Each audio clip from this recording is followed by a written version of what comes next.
Bonjour Serge. Comment vas-tu? Ça va, très bien, merci. Je suis content de te voir. Ok, Ah ouais, ça me fait plaisir, ça faisait longtemps quand même. merci. Je suis Alors, contente de te voir aussi. on a mis en place un concept, c'est-à-dire que on va venir généralement vers des gens qui sont des professionnels ou pas, mais c'est des acteurs dans notre vie, dans notre société, des acteurs de tout le temps. Et on va venir vers eux, on va essayer de discuter avec eux, échanger sur ce qu'ils font, sur qui ils sont, tu vois. Et ça permet aux autres de les connaître davantage et ça permet à nous tous de créer une société de plus en plus unie où il y aura moins d'animosité les uns envers les autres. Magnifique. T'es content? Joli, ouais. Allez, bien vu. Hein. Que les choses soient portées sur moi en plus. Mais ouais. Merci. Alors, moi je voulais te voir aujourd'hui pour qu'on essaie un peu de discuter, te connaître, tu vois. Et naturellement, la première question, c'est qui elle est Mireille? Qui est Mireille? Ouais. Ben, tout simplement, Mireille a un nom de famille, Mireille Mouilaré, fille de Com Mouilaré et Domitil. Je suis née à Bukavu, un certain 3 juin. Ah, Bukavu. Mais tu sais que mon petit frère, il est né à Bukavu. Ah bon? Enfin, moi, je suis né à Goma. Ok. Et mon petit, il est né à Bukavu. Eh ben, ouais, t'as vu, hein, comme quoi. Jolie coïncidence alors. Exactement, mais comme quoi, tu vois, ce pays est magnifique. En fait, l'histoire derrière ma naissance dans le Kivu et la naissance de mes 2 frères après moi et de mes 2 sœurs avant moi, c'est que mon père, il était fonctionnaire de l'État. Et tu vois, en tant que fonctionnaire à l'époque, il y avait souvent des mutations comme ça. Et on se retrouvait un peu partout dans la République. Donc, on est né un peu par-ci par-là. Vas-y, je te laisse continuer. Donc, je disais que je suis née à Bukavu un certain 3 juin d'une certaine année. Je suis maman. Ah, magnifique. J'ai 3... Moi, je ne suis pas encore papa, mais ça viendra. Ça viendra. J'ai 3 enfants, 3 magnifiques enfants, une fille et 2 garçons. Je suis professionnelle, je travaille quelque part. Je suis conseillère du ministre de Finances. En même temps, je suis membre du conseil d'administration dans une structure qu'on appelle FONAB. Je ne sais pas si tu as une idée de FONAB. Non. Parce que là, il faut aussi faire la promotion parce que c'est une structure. Il faut que tu nous en parles, hein. Il faut que tu nous en parles parce que c'est une structure qu'on appelle FONAB. Donc, je suppose que comme tu es... Fonds national de l'habitat. Ah, de l'habitat. C'est une structure qui a été mise en place récemment par les chefs de l'État pour la construction de logements sociaux. Mais c'est intéressant. Très intéressant. C'est-à-dire que là, vous êtes sur de logements sociaux. Exactement. On aura bientôt de logements sociaux. D'ici là, oui, nous y travaillons. Et ça sera bien. Tu vois, en fait, à l'époque de la colonisation, tu avais Lemba, Matete, Bandal. Exactement. C'est le même concept. Dans les temps, on l'appelait Onel, quelque chose comme ça. Office national de logement. Voilà. Mais il faut en faire. Donc, c'est ce que vous essayez de faire, mais en mieux. Quoi. En mieux, oui. Sans discrimination. Non. Et puis, à un bon prix, les maisons coûteront du beurre, les prix du beurre. Donc, c'est très intéressant. Ouais. Et pour la suite de ma présentation, je suis en même temps présidente d'une structure des jeunes intellectuels qu'on appelle Force Grise. Je pense que ce n'est plus à présenter. Force Grise, non, c'est plus à présenter. Voilà. Des jeunes professionnels, tu veux dire? Oui, jeunes professionnels, qui sont membres également du parti UDPS. UDPS. Voilà. Ah d'accord, c'est super. Et tes études, tu as fait quoi comme études? J'ai pas fini avec ma présentation. Ah oui, c'est vrai, t'as pas fini. Il y a un autre aspect important. J'ai mis en place, initiatrice et présidente d'une ONG qu'on appelle Centre d'encadrement de femmes. C'est quelque chose qui me tient beaucoup à cœur. J'y travaille énormément. Oui. C'est intéressant ça. C'est très intéressant. Mais après, également. Moi, il y a un truc qui me revient. Pourquoi généralement, lorsque les femmes s'engagent dans l'associatif, c'est toujours dans le sens de promouvoir les femmes? Pourquoi pas promouvoir aussi les hommes? Parce que les faibles, il y en a aussi du côté des hommes. Hein. Mais qui peut parler des femmes mieux que la femme elle-même? Donc, voilà. Et j'avais vu dernièrement, tu avais organisé un gala de boxe. Oui. En tout cas, j'ai plusieurs casquettes. Hein. J'en oublie d'autres. Ça peut répondre peut-être à ma préoccupation de dire que pourquoi uniquement soutenir les femmes, mais bon, là, je vois que tu es également dans le sport. Un sport entre guillemets réputé viril, parce que la boxe, voilà ce que c'est, et tu décides quand même de rentrer dedans et de soutenir aussi les jeunes dans ça. Ben moi, j'adore la boxe et il n'y a pas que les hommes qui pratiquent ces sports-là. Nous avons une passion en commun finalement. Il y a mes garçons qui font de la boxe aussi. Ouais. Donc, j'ai toujours voulu accompagner ces secteurs-là, mais je ne savais pas de quelle manière. Ok. Parce que je sais que c'est un secteur un peu délaissé. Ouais. On n'y regarde pas trop. Il y a énormément de jeunes qui sont dans ces secteurs-là, qui manquent des repères, ils ne sont pas canalisés. Et quand mes enfants, mes garçons ont décidé de faire de la boxe, j'étais obligée de les inscrire dans des centres, voilà. Et j'en ai cherché partout. Ouais. À Kinshasa, il n'y en avait presque pas. Et le peu de centres que tu pouvais trouver, c'était pas très bien entretenu, pas très bien suivi. Et c'est comme ça que je me suis décidée, avec d'autres amis bien sûr, parce qu'il y a toute une équipe derrière, de mettre en place une structure de promotion de la boxe congolaise. Carrément. Oui. Ah mais c'est beau ça. Et ça nous permet également de vendre nos athlètes à l'étranger, à l'international. Donc voilà, donc où est-ce que je suis je suis sur plusieurs projets, donc voilà. Mais en mettant tes enfants dans la boxe, tu te dis pas que c'est peut-être violent? Parce que quelqu'un d'autre dirait que mais la boxe c'est violent. Ouf, je pense que la vie donne un peu plus de coups que plus que même la boxe. Bon, c'est pas belle punchline que tu viens de lancer. C'est pas très violent, c'est pas plus violent que la vie elle-même. Donc voilà. Ouais. Ça fait réfléchir. La boxe elle est pas plus violente que la vie. Je pense que je vais l'écrire quelque part au coin, je vais ressortir ça comme ça à une occasion X. Ouais, mais écoute, c'est très intéressant. Et donc, alors, tu as fait quoi comme étude alors? Alors, je suis, j'ai une licence en journalisme politique intérieur. Ah ben c'est intéressant. C'est quoi le journalisme politique intérieur? D'abord, ce qui est intéressant, c'est le fait que je sois conseillère du ministre des Finances en charge des projets immobiliers, alors que j'ai fait les études de journalisme. Ben, comme quoi on se retrouve pas dans la vie professionnelle forcément à faire ce pourquoi on a étudié. Ouais, ça n'a rien à voir de toutes les façons. Ça n'a rien à, pour moi en tout cas, ça n'a rien à voir. Les études ne déterminent pas ce qu'on peut devenir dans la vie. Okay. C'est juste une base, hein. C'est une base pour comprendre les choses, voilà. Mais ce qu'on peut devenir dans la vie, ça part d'une passion. Ouais. Donc voilà. Et donc toi, ta passion, c'est l'immobilier. L'immobilier, la construction, les briques, les sables, c'est ça ma passion. Mais pourquoi à la base, tu ne t'es pas dit, au lieu de faire journalisme et politique et intérieur, je ferai des études en rapport avec l'immobilier. Pourquoi tu n'as pas fait architecture? Pourquoi tu n'as pas fait très bonne question. Tu vois? Très, très bonne question. J'étais un peu partagée parce que j'adorais la politique en même temps. Ouais. Et j'aimais suivre tout ce qui a trait à la politique à la télé. Et c'est parti de là. J'ai voulu être comme toutes ces femmes qui accompagnent les politiciens puisque j'adorais la politique. Et en même temps, j'étais tout le temps en train de jouer, j'étais tout le temps en train de suivre tout ce qui a trait à la construction, à la décoration intérieure, des choses comme ça. Mais je pense que ça part aussi d'un encadrement, hein, d'un encadrement. Je pense que les parents aussi m'ont plus poussé à aller vers, c'était plus féminin. Ah. Voilà. Ouais. Mais alors ça revient, hein, c'est la question des stéréotypes dans nos sociétés. Toi, t'en penses quoi? C'est-à-dire que tu auras des gens qui diront que y a certains métiers qui sont uniquement réservés aux hommes et tu as d'autres qui sont uniquement réservés aux femmes. Même si, hein, moi je pense humblement que, de par la biologie, naturellement, les hommes seront peut-être portés un peu plus sur un secteur et les femmes seront peut-être portées un peu plus sur d'autres secteurs, tu vois. C'est pas pour rien qu'on croise, on a plus de maçons, par exemple, hommes que femmes.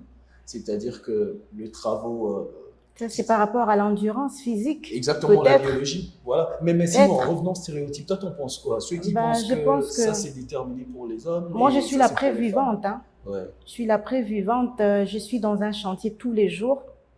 Et je suis généralement aussi en talons. Ouais. Et je me retrouve en train de gérer un groupe d'hommes qui sont, entre autres, maçons, architectes, tout ce que vous savez là qui a trait à la construction. Mais je suis pas un homme. C'est vrai. Je suis une femme et je m'en sors plutôt bien. J'ai une bonne cotation par rapport à tout ce que je fais. Oui. Je pense que ça n'a vraiment rien à voir. Mais tu dirais quoi alors à ces femmes qui aimeraient, qui ont cette passion comme toi, mais voilà, qui peut-être ont des doutes. Tu vois, on a toujours cette petite voix intérieure qui parfois nous décourage de pas aller un peu plus loin. Non, elles doivent simplement s'élancer, hein, parce qu'il n'y a pas un autre conseil que de prendre son courage à deux mains et s'élancer, voilà, poursuivre ses rêves. Il y a pas autre chose, elles doivent s'élancer. Et à leurs parents, tu diras quoi? Ah, les parents doivent arrêter. C'est vrai qu'il faut accompagner les enfants, mais les parents doivent arrêter. Mais je pense qu'aujourd'hui, les choses ont changé. Ça change de plus en plus. Oui, parce que moi-même, je suis parent. Ouais. Et ma fille, curieusement, elle veut faire la même chose que moi, mais cette fois-ci, elle veut vraiment commencer avec les études qui vont avec. Ah ouais. Voilà. Ouais. Donc, actuellement, ça a changé. Les parents, nos parents, nous, on ne peut plus rien dire parce que les choses sont déjà telles qu'elles sont. Ouais. Donc, on continue avec ce qu'on nous a imposé, bien qu'on a pu échapper. Ouais. On a échappé, nous autres, on a eu le courage d'échapper parce que dans la vie active, on a décidé d'aller sur d'autres champs. Voilà. Ouais. Mais les parents de ma génération, par exemple, aujourd'hui, je pense que ça a changé. Donc, ça pose un peu la question de l'orientation hein, à l'époque. Alors, même moi, je pense que même dans notre système scolaire, ça pose aussi vraiment ce problème d'orientation. Je sais pas, toi t'en penses quoi? Parce qu'on trouve des gens qui sont allés faire médecine, par exemple, alors que dans la vie active, quand ils étaient peut-être beaucoup plus jeunes, dans l'adolescence, avant de rentrer à l'université, ils avaient des aptitudes en informatique, par exemple. Ils avaient, tu vois, un enfant qui était très curieux avec tout ce qui est gadget et tout ça, mais il se retrouve à faire médecine après. Je sais pas. Bon, moi, je sais pas parler pour tous les parents. La question d'orientation aussi, peut-être, au niveau scolaire. Je sais pas parler pour tous les parents ou pour toutes les écoles par rapport à la scolarité, l'orientation et tout, parce que l'école aussi oriente. Ouais. Il y a des tests pour orienter l'enfant par rapport à la section. Parce que moi, ma fille, par exemple, elle a été orientée dans les sciences sur base d'un texte. Donc, je sais pas comment ça se passe ailleurs. Mais je pense pas que l'école a un problème avec ça. C'est plutôt au niveau de la maison. Ouais. C'est plutôt au niveau de la maison parce qu'il y a des parents qui mettent la pression sur l'école. Je veux que mon enfant fasse ça. Bah, c'est vrai. Voilà. Même si l'école insiste sur le fait que l'enfant est brillant dans tel domaine, dans tel secteur. Non, moi, je voudrais que mon enfant soit, je sais pas, moi, fasse les lettres. Et ça, c'est vrai, c'est une réalité. C'est une réalité surtout de nos parents. Mais je pense qu'avec les parents, les nouveaux parents. Modernes. Avec les nouveaux parents, maintenant, ça va. Les choses changent en tout cas. Les choses se feront différemment. Voilà. D'accord. Alors, maintenant, c'est quoi cette affaire en fait? Il y a une jolie maquette juste à côté de toi. Alors, est-ce que tu as dit que tu étais conseillère du ministre en charge de l'immobilier? En charge de projets immobiliers. Projets immobiliers. Et du coup, il y a eu une maquette à côté de toi. C'est quoi? Tu nous en parles un peu? Ça entre dans mes prérogatives. Ah, super. Donc, dans les cabinets, auprès du ministre, je suis en charge des choses comme ça. Ok. Donc, pour le moment, je suis celle qui s'occupe du grand projet centre financier. J'ai fait les suivis administratifs et techniques. Je coordonne un peu tout. Oui. Nous avons des partenaires sur ces projets. Des partenaires locaux. Mais c'est énorme. Donc, en gros, on aura quoi? On aura 1, 2, 3, 4, 5.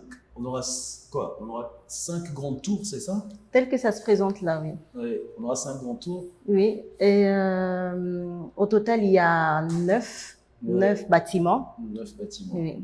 Donc, nous avons les 2 premiers bâtiments qui représentent, qui va abriter les centres financiers, qui va abriter, pardon, le ministère des Finances et les budgets. Nous avons un hôtel, nous avons les autres bâtiments qui va abriter les services publics de l'État. Donc, voilà.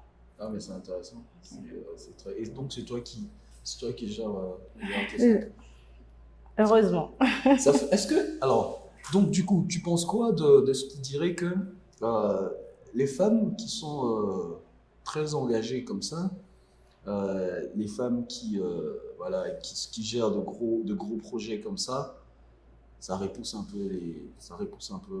peu les hommes. Enfin, je dis ça, non, mais enfin, je suis en train de dire ça pour entendre, tu vois, la voix d'une autre femme et que les autres jeunes femmes qui sont en train de nous suivre et qui entendent ça tout le temps à la fois. Non, mais après, il faut être clair, parce que ça repousse quel genre d'homme? Ouais. Est-ce que ça repousse les dragueurs, parce qu'il faut les dire, ou ça repousse des recruteurs? Parce qu'il faut bien... disons, les hommes qui cherchent des femmes à épouser, par exemple. Ah non, je pense que c'est une fierté pour un homme d'avoir une femme brillante et capable d'accomplir ou de réaliser des choses comme ça. Et donc, ça ne peut repousser que des fainéants ou voilà. Et donc, que les jeunes femmes ne rejettent pas, ne mettent jamais de côté de nos jours, passion, en tout cas, c'est une fierté. Non, c'est une fierté. J'espère que les femmes t'entendent, les écoutent. Alors, engagement politique. Donc, tu disais que tu étais présidente de Force Grise. Ok, donc tu as expliqué, tu as dit que Force Grise, c'était un mouvement de jeunes professionnels qui sont membres de l'UDPS. Yeah. Ok, alors donc comment tu t'engages en politique? C'est quoi? Tu te réveilles un matin et puis tu te dis, bon allez, moi je vais rentrer en politique. Est-ce que tu fais comme les autres qui disent que bon, je rentre en politique parce que là, je vais gagner beaucoup d'argent, je vais gagner rapidement de l'argent, enfin tu vois un peu. Donc c'est quoi les motivations de ton engagement? Heureusement que quand je suis entrée en politique active, parce que j'étais toujours dans la politique, mais j'étais un peu passive. Ok. Donc j'étais déjà entrepreneur quand je suis arrivée, donc c'est pas pour chercher des sous. Ah ouais, tu étais entrepreneur. J'étais promotrice immobilière. Je pense que c'est sur base d'ailleurs de ces profils-là que j'ai été recrutée par le ministre. Donc voilà, donc c'est pas une question d'argent. Moi je pense que la politique pour moi c'est un appel. C'est un appel. C'est un appel divin. Carrément? Oui. Ok. C'est un appel divin et j'ai eu la chance de commencer cette politique avec des amis. Ouais. Et il y a très longtemps quand même, comme je te disais là tout à l'heure, c'était d'abord une politique passive. Ouais. Et depuis quelques années, j'ai décidé de vraiment de me donner à cette politique. Voilà, voilà. Pour des causes communes. Ben, pour la société. Pour la société, oui. Pour changer un peu le système là, qui ne fait pas profiter à tout le monde. Apporter une touche un peu plus différente. Et pourquoi tu as choisi Force Grise? Tu pouvais t'engager n'importe où, hein? Pourquoi tu as choisi Force Grise? Non, moi, j'ai pas choisi Force Grise parce que dans l'historique, c'est autre chose. C'est autre chose parce que je suis d'abord membre de l'IDPS. Oui. Et la création de la Force Grise vient de jeunes de l'IDPS. Exactement. J'en faisais partie, donc voilà. Ben, c'est super. Et pourquoi tu as choisi l'IDPS alors? En tout cas, j'étais fascinée par la politique de l'UDPS. Toute petite, hein, toute jeune, pas toute petite, mais toute jeune. J'étais fascinée par cette politique, mais j'avais un peu peur. J'avais un peu peur, je me disais, est-ce que je pourrais faire les descentes sur terrain, je ne serais pas capable de faire tout ça. Mais quand je voyais les autres les faire, j'étais toute contente. C'est comme ça qu'il faut faire. Mais je ne me sentais pas prête à faire ce genre de choses. Donc, c'est pourquoi je t'ai dit tout à l'heure que j'étais d'abord dans une politique passive. Ensuite, parce que je me disais, je ne pourrais pas faire les marches, je ne pourrais pas faire toutes ces choses. Donc, tu avais peur de marcher?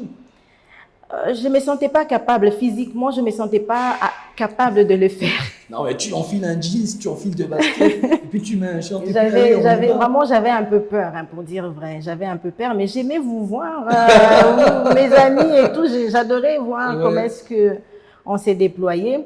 Jusqu'au jour où, quand l'idée est arrivée de créer la force grise, ouais. Ben, je me dis, ben voilà l'occasion de faire ma politique active. Parce que là, je n'ai pas besoin de faire la rue, je n'ai pas besoin de faire les marches. Donc, on va faire cette politique différemment. Quoique, non, mais tu as raison, hein, mais tu as raison également d'avoir eu peur à un certain moment de marche. Mais je pense que le but, finalement, dans ton engagement et dans nos engagements de tous, c'est finalement de donner naissance à un système où les gens n'auront pas peur de marcher, puisque les marches sont de modes de revendication pacifique. Je n'étais pas contre. Oui, et c'est garanti par la Constitution. En fait, c'est-à-dire que, non, mais en fait, ta peur, c'est naturel. Hein, ma peur, elle est liée, en tout cas, ma peur, elle est liée au physique. Justement, voilà, c'est ça. Non, mais c'est naturel, c'est humain. Je me disais, j'ai pas assez de force pour faire ça, mais quand les autres y allaient, allez-y, je vous soutiens, je vais prier pour... C'est un peu comme dire... C'est légitime, les marches. Très c'est légitime. vraiment légitime. C'est un peu comme dire à une personne, mais regarde, là, c'est un nid d'abeilles et tout ça, plonge ta main sans protection, tu vas voir, tu vois. Donc, les naturels fait en sorte qu'on a peur de plonger notre main. Et je pense que en s'engageant en politique, c'était justement pour que les gens n'aient plus peur de marcher, puisque c'est légitime de marcher. Ouais, c'est très légitime. Ouais. Tu vois, et je pense qu'en s'engageant dans Force Grise, UDPS et tout ça, et surtout parce que c'était la promotion justement des revendications pacifiques. C'était pour dire que voilà, nous, on est un mouvement non violent, on ne prendra jamais des armes parce qu'une fois qu'on prend les armes, ça tue des deux côtés. Oui. Donc c'est un peu... Et puis je voudrais souligner quelque chose. Cette peur, c'était beaucoup plus pas par rapport à nous autres, mais par rapport à la personne en face de nous. Parce que nous autres, nous avons autre chose en tête, une marche pacifique. Exactement. Mais la personne en face de nous voyait une menace. C'est ça. Et quand on est menacé, on utilise n'importe quel moyen pour pouvoir... Voilà. De la menace. Donc voilà. Alors comment on peut se sentir menacé par des gens qui ne sont pas armés, qui viennent les mains nues et qui ne font que réclamer leurs droits? Mais écoute, je pense que ton engagement politique, le motif de ton engagement politique sont nobles. Oui, bien sûr. C'est vraiment... C'est impressionnant. Oui, c'est les systèmes. Et en plus, nous sommes tous... appelés à apporter quelque chose de positif, pour notre pays. Donc, tout le monde a les devoirs de faire cette politique-là. Peut-être qu'on ne peut pas les faire activement, mais on est tous appelés à la faire pour apporter notre contribution au développement de notre pays. Au changement. Nous avons tous quelque chose à apporter. Exactement. Donc c'est très, très important.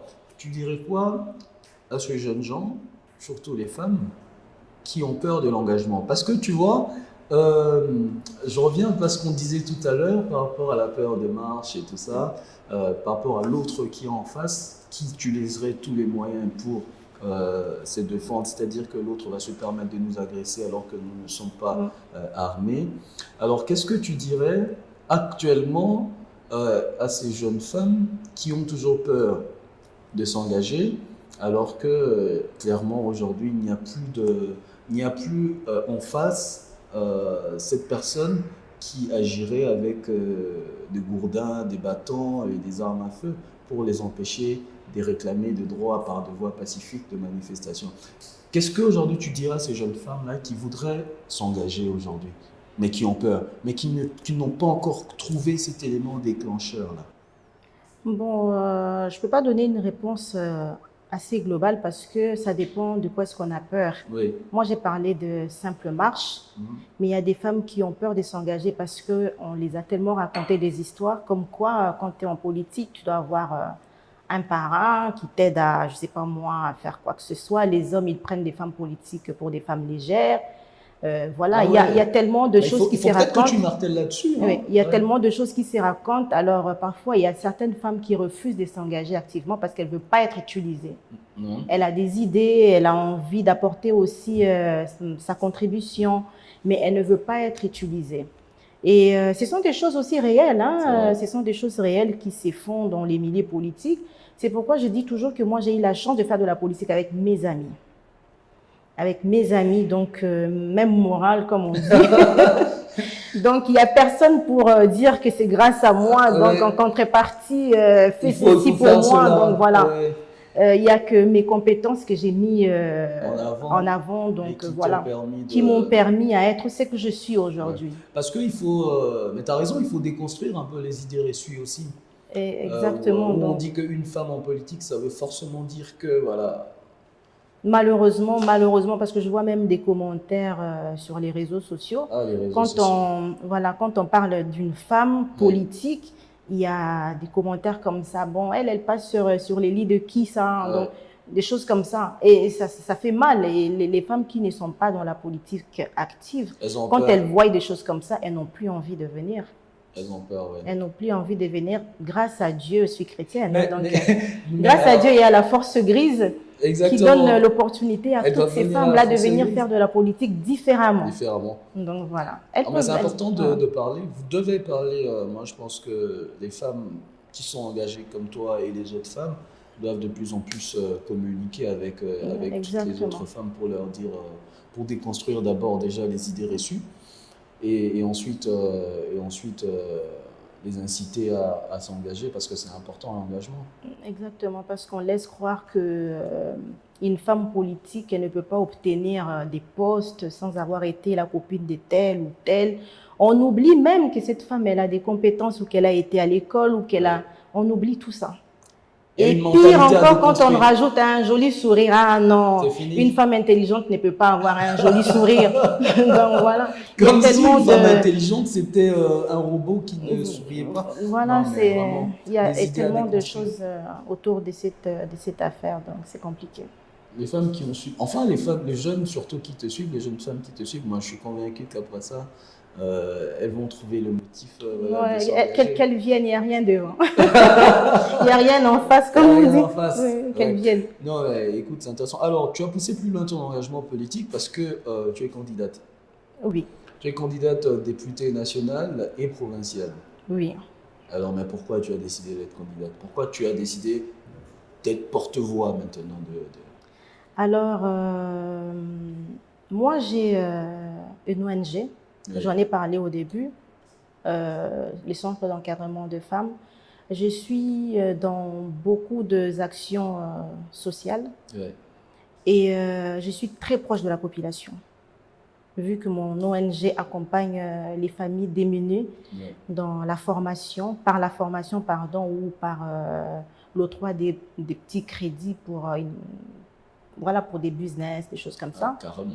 Moi-même étant entrepreneur aussi, donc je sais comment faire pour aider ces personnes-là. Et j'ai vu la difficulté que traversent ces familles. Parce que c'est vrai que je ne sais pas toucher toute la population congolaise, mais cet échantillon-là représente en tout cas la majorité. Il y a énormément de problèmes au sein de notre société. Mais il y a un système qui ne fait profiter qu'une minorité de personnes.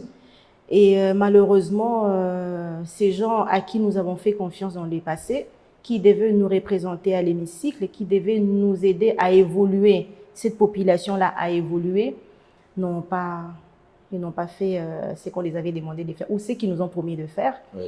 Alors, moi, j'ai décidé de ne plus être observatrice. Donc, je vais aller aussi et essayer, à ma manière, comment aider les frères congolais, surtout dans les systèmes. Nous devons instaurer un système qui fait profiter à tout le monde. À tout le monde. Parce que je pense que tout est là. C'est juste qu'on a énormément de personnes de mauvaise foi, égoïstes, qui ne pensent pas aux autres. Moi, je me dis toujours, comment est-ce que je peux être heureuse quand mon voisin n'est pas heureux. Tu passes par là, on te demande des 1000 francs, 2000 francs. Et pourtant, les systèmes en soi, il y a des lois. Nous avons toutes les lois. Nous avons pratiquement toutes les lois, mais qui ne sont pas mises en application.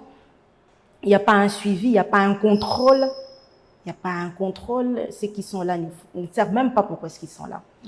Et moi, j'ai décidé de m'engager et essayer de voir si je peux apporter. Parce que moi, l'objectif, c'est quoi? Mon objectif, ce n'est même pas moi, ma personne, que je sois connue ou quoi que ce soit. Non. Je voudrais qu'on retienne de moi quelqu'un qui a contribuer au développement du De son pays. pays. Voilà. Et en aidant son prochain, parce que c'est ça ma passion aussi, hein, aider mon prochain. Je voudrais que toutes les personnes qui m'entourent soient comme moi ou plus que moi. C'est noble. Donc voilà. C'est un motif noble d'engagement d'ailleurs, je pense. Aider, C'est un peu aider plus que l'autre, ça, mais je ne sais pas faire tout avancer dire, le pays. sinon je vais me mettre à pleurer, parce que c'est Ah, tu vraiment vas une, te mettre à oui, parce que c'est pleurer. vraiment une cause qui Parce me que si tu tient. pleures là, tu vas me faire pleurer aussi. Je suis sensible. Et je vais préciser une chose, et je l'ai dit souvent, mon Ouais. ONG ne fonctionne pas avec des fonds qui me viennent des partenaires. Ok. J'ai pris un engagement personnel. Tout ce que je reçois, Ouais. je les divise en deux. Alors, tu fais moitié-moitié. Moitié. Une moitié une pour moitié toi, pour moi et mes tes enfants, ma famille et une tout. autre moitié pour Les l'ONG. autres, l'ONG. Parce que ces crédits ne sont remboursables qu'à moitié aussi. Ah ouais. Et pourquoi à moitié? Attends, ça c'est important quand même. Ça c'est très important. Ça veut dire que ce que tu donnes comme crédit aux personnes dont ton ONG Oui. ne te rapporte aucun bénéfice. Aucun. Aucun, puisque les remboursements, c'est juste Oui, puisqu'ils remboursent la moitié. La moitié. Non, mais c'est Que ça, la c'est moitié et intéressant. l'autre moitié, je couvre. Ça, c'est intéressant. Je couvre. Donc, ça veut dire que si tu donnes 500 $ à une personne comme crédit pour que la personne démarre un business X, la personne ne va rembourser que 250 $. 250 $, oui. 250 $. Et ça peut nous prendre un an. Parce que, les échéanciers. Oui, parce que je n'aime pas, je ne veux pas handicaper son business. Ouais. Je ne veux pas que la personne sente qu'il y a une pression sur elle. De remboursement. Non. Donc, c'est vraiment un crédit. Je voudrais. Enfin, c'est un cadeau, voilà. Ah ouais. C'est presque un cadeau. Ah ben écoute, c'est top. Ouais, non, voilà. mais c'est noble. Je pense que tu fais quelque chose de très bien. Ça, je viens de le découvrir comme tous ceux qui nous regardent maintenant. Hein, je viens de le découvrir. C'est magnifique. Je t'encourage de continuer sur cette voie-là. Parce que je pense que lorsqu'on a ces repères-là comme motif d'engagement, lorsqu'on s'engage réellement, on ne se perd pas. Et l'intérêt général, le bien commun, reste vraiment notre boussole. Et on n'a que faire de l'intérêt personnel. Il y a l'aspect formation aussi. Ah, donc tu payes des formations? Je paye des formations pour les gens, oui, les jeunes et les femmes, parce que je me suis toujours dit que la femme maraîchère, comme on les appelle, pour elle, les études, c'est quelque chose de très loin. Un diplôme, c'est comme un dieu. Quand elle voit quelqu'un qui a un diplôme, qui a fait les études, elle est vite complexée. Exact. Et pour décomplexer ces femmes, j'ai instauré un système de formation avec brevet à la fin. J'ai fait venir des grands formateurs d'université que je paye pour ces travails-là. Il y a des bénévoles aussi, mais ces femmes ne payent rien. Elles ne payent rien pour ces formations. Elles ne payent rien immédiatement, elles ne payent rien dans le futur. Elles ne paiera rien. Il n'y a rien de remboursable, rien du tout. Rien du tout. C'est pourquoi, même à l'hémicycle, c'est très important d'insister sur les formations. Sur les formations, oui. C'est très, très important. Bah écoute Mireille, je pense que c'est noble. Attends, mais avant qu'on le termine, tu rappelles quand même le numéro de... Ah, bien sûr. Lukunga, bien sûr. Bana Lukunga va voter le numéro combien? Numéro 233. 233 pour la Bana. Pour na Lukunga et puis 14 pour na Gombe. Gombe na provincial. Na provincial. Mais je pense que Bana Lukunga va okio. Bampangi n'avait. Je pense que ok en tout cas pour voter. On est convaincu que voter parce que on a surtout besoin de gens qui ne vont pas à l'Assemblée nationale comme s'ils postulaient à l'emploi. Voilà. Tu vois, c'est ça le problème. Et c'est ça le danger. Moi, je le dis toujours, je le répète, avoir la plupart des candidatures qu'on tu vois, c'est vraiment comme si on allait postuler à l'emploi, puisqu'on se dit que voilà, c'est mieux rémunéré, alors qu'en réalité, ça ne doit pas être le motif premier de notre engagement. Et surtout que, comme je t'ai dit tout à l'heure, là, que mon ONG fonctionnait avec la moitié de mon salaire. Ça veut dire que ce que tu même si je suis là-bas, ça sera la même chose. Le même principe. Oui, ça sera le même principe. C'est énorme. Ça sera les mêmes principes. Merci beaucoup d'être passé me voir. Merci beaucoup à toi. La discussion était intéressante. Très intéressante, oui. Tu trouves? Moi qui ne suis pas une habituée des projecteurs, mais là, je me suis sentie à l'aise et c'est bon. Tu recommanderais notre podcast? Oui, bien sûr. C'est vrai? Ouais. Super, je te remercie. Merci à toi. Alors, merci à tout le monde de nous avoir suivis. Aujourd'hui, on a reçu Mireille, on a discuté avec elle. Je pense qu'elle a surtout parlé de son engagement politique. Et moi, vraiment, ce que je retiens, c'est que les femmes devraient absolument se battre pour que les idées reçues concernant les femmes qui sont en politique puissent de plus en plus dégager de notre montagne, un peu tous de manière collective. Et que voilà, ensemble, nous puissions nous engager pour faire avancer notre pays. Merci beaucoup à ceux qui nous ont suivis. Et comme on dit, que Dieu bénisse la République. Merci. Merci Serge.